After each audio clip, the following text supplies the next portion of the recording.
Hello, everybody. Hello, beautiful people. Hello.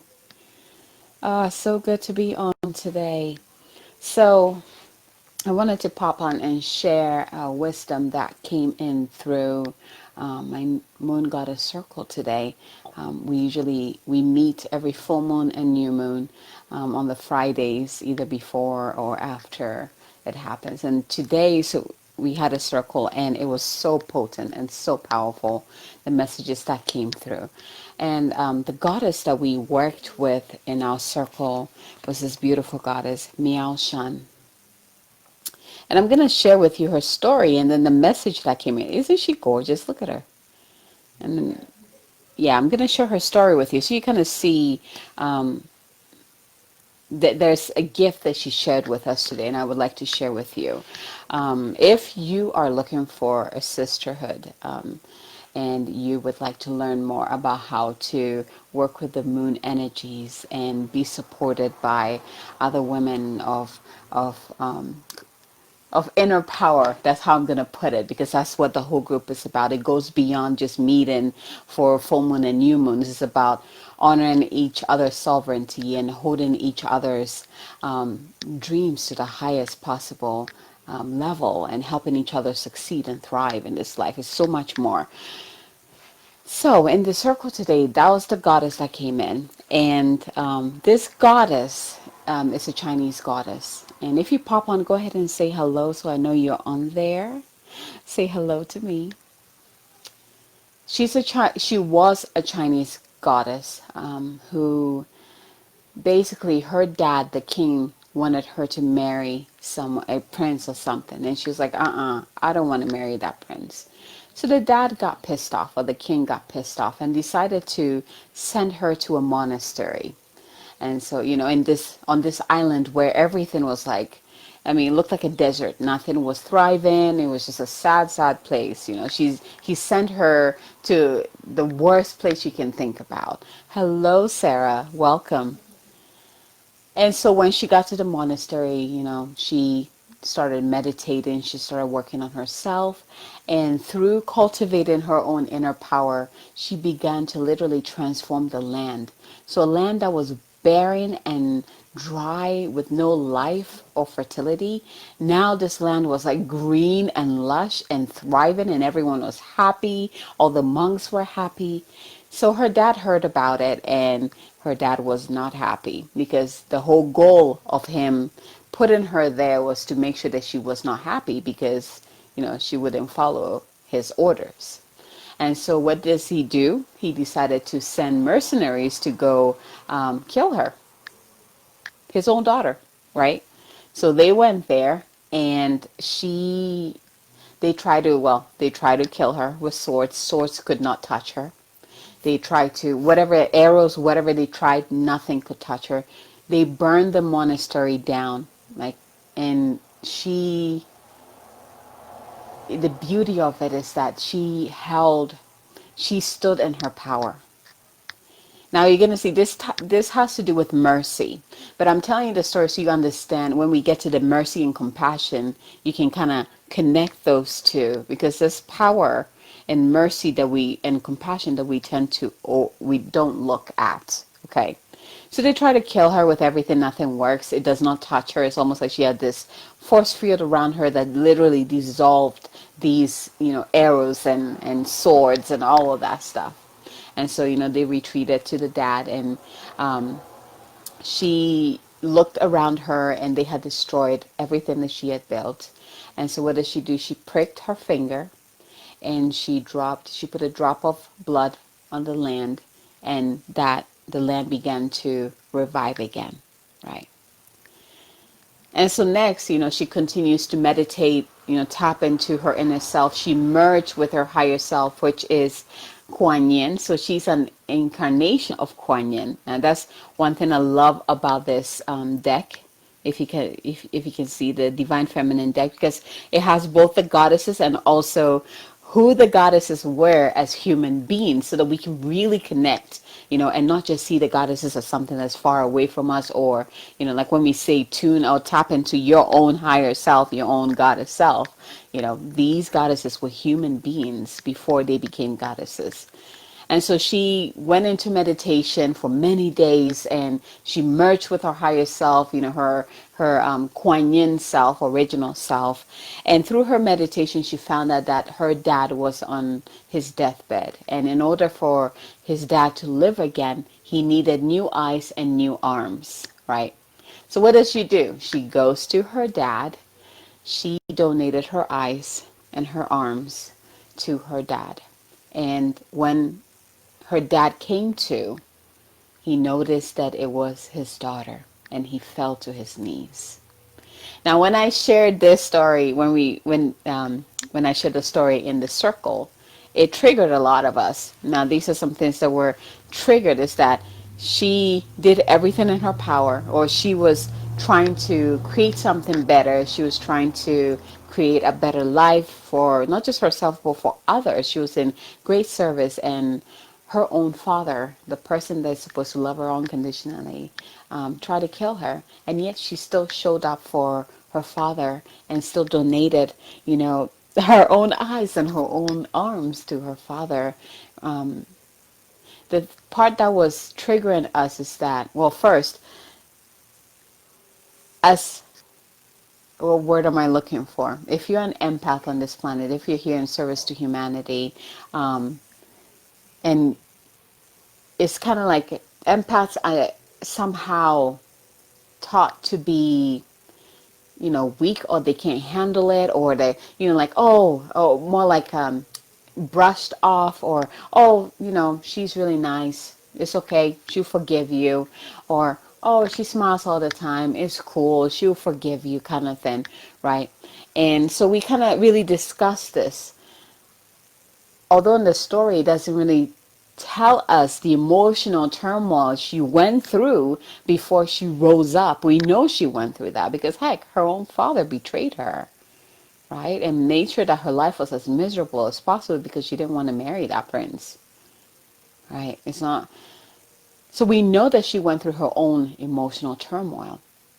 And we know that she also rose up above it by connecting to her higher self, right? Going into meditation, and doing her thing, doing the work that she knew she needed to do in order to rise above it. This really brought into awareness we talked about the difference between mercy and compassion, because she is the princess of mercy. She had mercy for her father. And this is where the important part comes from. Compassion, being compassionate and being merciful. Compassion is an emotion or something that we have for, towards someone or a group of people that, are having experiences that are not affecting us. So there's like a distance, like you're going through this. I am compassionate towards you, but I don't know quite what is going on, right? Because I'm not part of it. And mercy comes in when the hurt is done to you specifically. So compassion is when the hurt is done to someone far away and you're like reaching out for them, And then mercy is like, oh crap, this happened to me. This is between you and me. And I'm having mercy. I'm giving you mercy. Now, even when we discuss this, it's like, okay, what does that mean? Does that make us weak? Because in this day and age that we're in, when you continue to give mercy, it almost looks like it's almost taken for granted, right?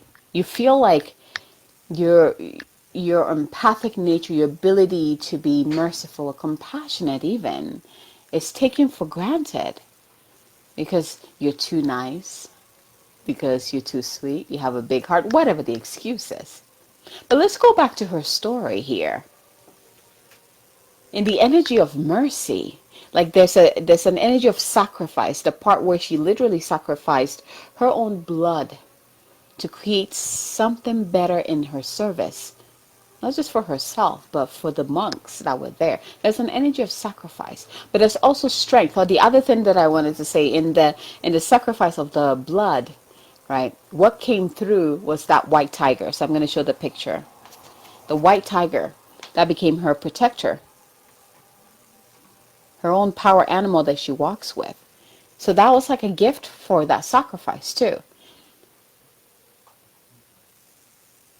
In the energy of mercy, there is power and strength.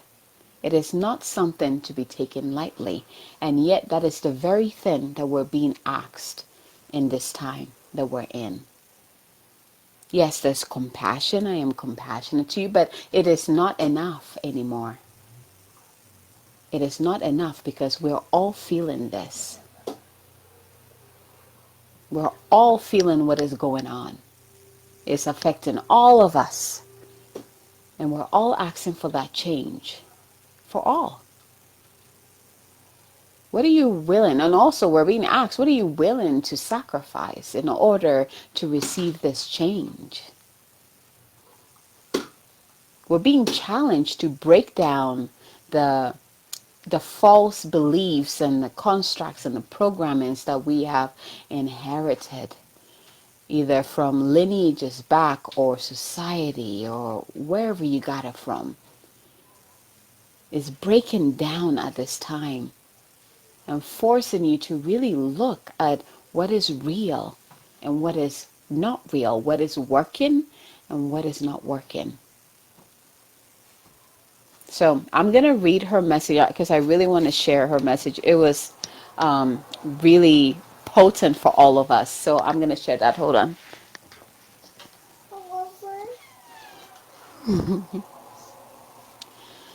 So let's start here. Empathy is mercy's twin sister. When we feel into the reality of someone else suffering, we open up to the possibility of mercy. Mercy means exchange, and it is the embodiment of compassion. I love this part. Mercy is the embodiment of compassion. So not only are we extending love from afar, like, oh, you're experiencing this and I'm going to stay right here and just send my love to you. But we're really stepping it up by actually saying, what is happening to you is happening to me too. I might not be where you are, but I can feel your pain. That's where empathy comes in. I can feel your pain. And I know the change that you are asking for you is the change that I want for this world as well. You are stepping it up into not only you're feeling things in your physical body, you're actually experiencing what others are experiencing in your own reality. That's kind of like the times that we're in. The energies are supporting that. And there's a reason for that. Like we're literally as a whole going through a dark night of the soul. I'm smiling because these are powerful times we're in. These are powerful and potent times that we're in. Okay, so let's continue. It can feel easy or even natural to have compassion for people who have never harmed us personally. But mercy is having compassion for someone who has.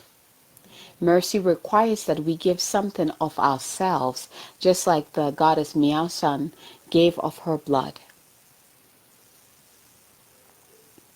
So it requires us to give something of ourselves, which is symbolized, and also her giving her eyes and her arms to her father, the king. It can feel like a great sacrifice to be so given towards someone who has given us nothing but suffering. Here's where the magic comes in. The law of the universe is merciful. The more we give, the more we receive. When the king realized the profound act of mercy his daughter bestowed on him, Miao Shan transformed into her true manifestation as the thousand-armed Kuan Yin. Miao Shan is a reminder that giving is the true receiving. I'm going to stop right here and talk here about service. This is where, if you're being called to be of service at this time, it's an honor. And trust me, your work is needed. There's a reason why you're being called. And so no more closing your eyes and no more keeping your mouth shut. You know there's something that has activated within you. There's something within your throat that wants to come out. There's your voice, your true voice that needs to be heard, because it is coming out for a reason. The people that need to hear it, there will be people that it will heal them. It will inspire them. It will activate them. Who knows? Maybe you don't even know what kind of gift your voice is going to be to others. All you know is that you're being invited to speak up. You're being invited to inspire. You're being invited to share more of your work. You're being, regardless of how big or small it is. Oh, my sweetie. Thank you. You know, it does not matter how big or small your work is at this time. However, you're being called to serve is exactly what humanity needs. Don't let anybody tell you to shut up. Don't let anybody tell you that your work doesn't matter because you're not doing it a certain way. No, no, no. Only you know what you're here to do. And humanity needs you to do that. If that means your job is to just hold humanity in light through meditation, then that is your service. If that means that you praying for humanity every day, then that is your service. If that means you being at the forefront, actually calling for the change, then that is your service. It does not matter how you're being called to do it or how big or small it is. It all is all needed. Okay, so let's continue here. When we refuse to release our anger towards someone, we're blocking the flow of the universe within us. This was so important in Circle today, because what happens when you hold anger towards someone else? Who gets hurt? Who suffers? You. They're not. Who ends up getting sick, getting stressed? You. They're not. So when you forgive, when you embody compassion by being merciful, you are stepping into freedom. It's an aspect of freedom that comes with that. You release anger. Oh, this is so huge, because a lot of people are feeling this. The anger, and then there's also grief. And that's the thing. Those of you who are feeling sad and crying all the time, you are cleansing. You are absolutely cleansing. You are also processing what is going through, what everyone is going through, what you're going through yourself. There's the anger, there's anxiety, there's grief, there's loss. This is a process we're going through. And the more all of us as humanity continue to change and ask for change and get things moving and building new systems and, releasing the old systems that no longer work or support us as humans on this planet, the more we need to grieve what used to be, what we used to know. And if we allow ourselves to feel these emotions and allow it to come through, then we can also rise up and be lighter and feel better and even create more and manifest more. It just gets better and better and better. We're not harming the person who harmed us by remaining angry. We talked about that. We are keeping ourselves from receiving the love and light that is already ours. So if you're angry, if you find yourself angry about what the past has created, the discordances, the hatred, all of that crap that has been going on for God knows how long, I get it. But I want you to ask yourself, what good is that anger doing right now? If the anger, now there's righteous anger, right? If that anger is creating something better, good job. But if you ask yourself, is my anger creating something better or not? And the answer is not. Then it's time to go within you and resolve that anger, because that means it's actually hurting you. And if you are hurting, how are you going to help others see what is going on?